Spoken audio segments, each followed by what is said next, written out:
Explain. Uh, there are no yes or no answers. Sorry, Doug. Short answer, yes.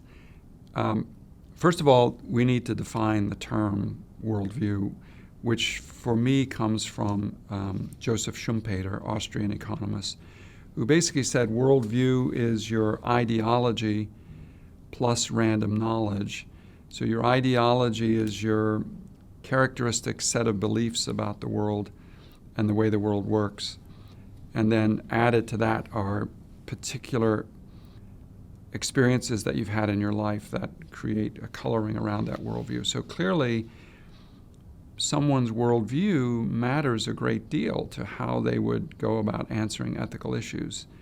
So for example, if I were brought up in a fundamentalist household, it might be a very duty-based or rule-based home in which I'm expected to do things because it is written somewhere that I'm expected to do certain things, and that authority comes from God and is not to be questioned.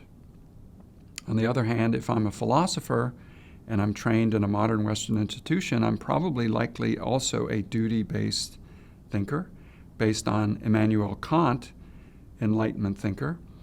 And if you're a Kantian, then you have a duty also to follow your logic towards the answer of what is right and what is wrong. And Kant has two categorical imperatives to help you along the way. So if you were raised in either a fundamentalist home or in a philosophical home, those might be two duty-based approaches. Many families, I think, in America and in many other parts of the world are virtue-based. If you're growing up in China under Confucianism or in India under Buddhism or Hinduism, there are much more emphasis on virtue-based ethics.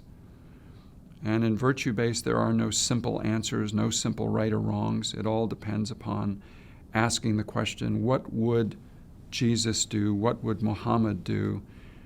What would Moses do? And you're trying to find some ideal character that you can learn from.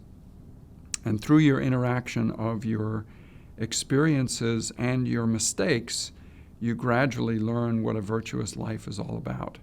And Adam Smith, another Enlightenment philosopher, was a virtue ethicist. Finally, if you're a modern economist and you're raised or a modern business person, and if you're raised in a business school culture, it's all about outcomes.